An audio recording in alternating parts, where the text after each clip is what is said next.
उपमुख्यमंत्री एकनाथ शिंदेंना शासकीय कार्यक्रमातून पुन्हा डावललं। नवी मुंबई पालिकेच्या निमंत्रण पत्रिकेत पालकमंत्री शिंदेंचं नाव नाही, तर याबाबत कल्पना नाही, महापालिका आयुक्तांची बोला। शिंदेंना डावलल्याच्या प्रश्नावरती गणेश नाईकांची प्रतिक्रिया। नवी मुंबईत शिंदेंची शिवसेना आक्रमक। शासकीय कार्यक्रमाच्या निमंत्रण पत्रिकेत शिंदेंचं नाव नसल्यामुळे निषेध व्यक्त। संघर्ष करणार, शिवसैनिक श्रेय घेणार नाईक अशा आशयाचे बॅनर घेत घोषणाबाजी। नवी मुंबईत जो प्रकार सुरू आहे तो चुकीचा आहे, नरेश म्हस्केंची नाराजी। तर मंत्रिमंडळ बैठकीत प्रश्न उपस्थित करणार, संबंधित अधिकाऱ्यांवरती कारवाई करू, शिरसाटांचा इशारा। ठाकरेंचे खासदार संजय देशमुखांनी शिंदेंच्या शिवसेनेचे केंद्रीय राज्यमंत्री प्रतापराव जाधवांची भेट घेतली। प्रतापराव जाधवांच्या दिल्लीतल्या निवासस्थानी भेट। ठाकरेंच्या बैठकीत संजय देशमुख ऑनलाईन उपस्थित होते।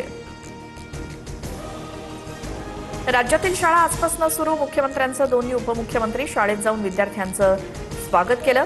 मुख्यमंत्री फडणवीसांनी उरणमधल्या जिल्हा परिषद शाळेत, सुनेत्रा पवारांनी पिंपरीतल्या शाळेत विद्यार्थ्यांशी संवाद साधला। अमेरिका आणि इराणमध्ये शांततेचा करार। डोनाल्ड ट्रम्प यांची मोठी घोषणा। हॉर्मुझच्या सामुद्रधुनीतून जहाज वाहतुकीचा मार्ग खुला। इराण आता कुठल्याही प्रकारचं अण्वस्त्र बाळगणार नाही, ट्रम्प यांची पोस्ट। अमेरिका इराण शांतता करारानंतर कच्च्या तेलाचे दर 4% अधिक घसरले। ब्रेंट क्रूड ऑइलची किंमत प्रति बॅरल $83.88 अमेरिकेचे WTI क्रूड ऑइलची $80.91।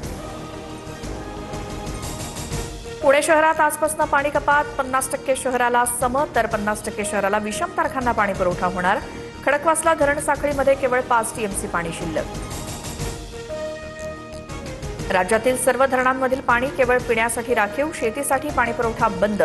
राज्य सरकारचे आदेश। बेकायदा पाणी उपशांवर तातडीनं कारवाई करण्याच्या सूचना।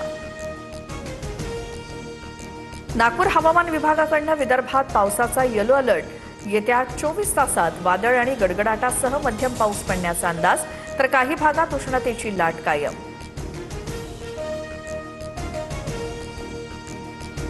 माळशे रस्त्याच्या तांदूळवाडीतील विहीर दुर्घटनेप्रकरणी सदोष मनुष्यवधाचा गुन्हा दाखल।